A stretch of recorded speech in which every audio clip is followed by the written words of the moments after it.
Era kejayaan dimulai 1983. Oleh Morning Cloud. Bagian 5. Tanpa mimpi, manusia hanyalah ikan asin 700 yuan. Zhang Jiangguo berpikir dalam hati. Bahkan jika Bai Hao berhasil masuk ke pabrik perkakas mesin Fengxi sebagai pekerja tetap, tanpa makan dan minum pun dia masih butuh setidaknya 1,5 tahun untuk mengumpulkan 700 yuan. 700 yuan bukanlah jumlah yang kecil. Bai Hao berkata dengan percaya diri, "Ayah, pinjamkan aku sedikit bahan bekas dari pabrik kecil ayah untuk membuat 2 barang. Aku mau pergi ke Yangcheng. Setengah bulan lagi, akan ada pameran dagang musim gugur di Yangcheng, di mana para pedagang dari seluruh negeri Blue Star akan berkumpul. 2 barang ini mungkin tak terlalu berharga. Tapi kalau aku jual desainnya, aku rasa bisa dapat beberapa ribu dolar AS. Kamu sedang bermimpi? Ayah, tadi ayah bilang aku sudah dewasa. Maka mulai hari ini, aku yang akan menanggung keluarga ini." Zhang Jiangguo membuka matanya dan menatap Bai Hao dengan serius, bertanya, "Apa yang membuatmu yakin desainmu bisa ditukar dengan uang?" Bai Hao menunjuk ke dirinya sendiri dan hampir saja berkata karena dia sangat memahami negeri indah, Amerika, tapi dia mengurungkan niat. Ayah angkatnya pasti tidak akan percaya. Maka dia mengubah kata-katanya, "Ayah masih ingat Pak Tua Feng, guru kelasku di sekolah teknik?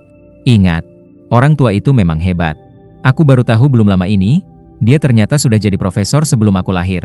Sekarang dia sudah dipulihkan statusnya dan mengajar kembali di Universitas Komunikasi Jingzhou. Di rumahnya aku melihat beberapa majalah dari negeri indah, jadi aku ingin mencobanya." Zhang Jiangguo tidak berkata apa-apa, dia hanya diam. Bai Hao juga tak berani mendesak, hanya menunggu dengan tenang. Setelah cukup lama, Zhang Jiangguo berkata, "Ayah izinkan kamu mencoba. Tapi kalau tidak berhasil, pulanglah. Nanti ayah carikan kerja lepas. Kamu kerja dengan benar." "Baik." Bai Hao mengangguk dengan mantap. Zhang Jiangguo mengambil baskom dari lantai dan pergi ke tempat cuci piring. 2 hari berikutnya, Bai Hao tidak pergi kemana-mana. Dia tinggal di rumah dan fokus menggambar rancangan. Barang pertama yang ingin dibuat Bai Hao adalah pemanggang roti multifungsi dengan pemanas telur, produk yang sangat populer sebelum kelahirannya kembali, sampai-sampai terjadi perang harga dan akhirnya dijual hanya sekitar 10 yuan per unit. Di negara musim panas, alat itu hanya disebut pemanggang roti rumah tangga. Barang kedua adalah wajan listrik khusus yang sudah dimodifikasi untuk memanggang wafel. Bagaimanapun juga, Bai Hao adalah lulusan sekolah teknik. Kemampuan menggambarnya yang solid tidak mengejutkan Zhang Jiangguo, tapi barang-barang yang ingin dia buat cukup membuat dahi berkerut. Bagi Zhang Jiangguo, yang satu adalah alat rumah tangga tak berguna, dan yang satu lagi sebenarnya bisa dibuat hanya dengan 3 yuan, tapi dia ngotot menghabiskan 60. Tentu saja, itu hanya biaya bahan. Zhang Jiangguo menggunakan bahan bekas dari bengkel perbaikan dan meminta bantuan beberapa tukang untuk membuat komponennya. Beberapa hari kemudian, kedua barang itu selesai. Meskipun komponennya kasar, perakitan akhirnya sepenuhnya dilakukan oleh Zhang Jiangguo sendiri, seorang tukang tingkat 8.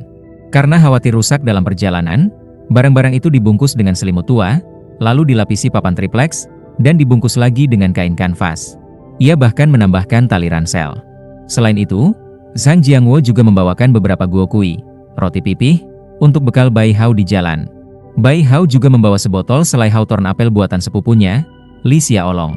Ia berpikir jika nanti sempat memanggang wafel, selai itu mungkin akan berguna. Setelah semuanya siap, pada malam harinya Zhang Jiangguo meminjam sepeda. Keluarga mereka tidak punya sepeda. Pertama, karena rumah tidak jauh dari pabrik, dan kedua, sepeda terlalu mahal. Zhang Jiangguo tak pernah tega membelinya. Bai Hao duduk di rak belakang sepeda besar itu sementara Zhang Jiangguo mengayuh sepanjang jalan menuju stasiun barat Jingzhou. Di depan stasiun, sudah ada seseorang yang menunggu. Paman Xiong. Pria yang dipanggil Paman Xiong oleh Bai Hao tertawa terbahak-bahak. "Sudah lulus sekolah teknik tapi masih buta huruf juga? Namaku Hao Tai." Bai Hao ikut tertawa. Zhang Jiangguo berkata pada Bai Hao, "Nampan aluminium yang kamu minta itu, Paman Xiongmu yang bantu tuangannya." "Terima kasih, Paman Xiong."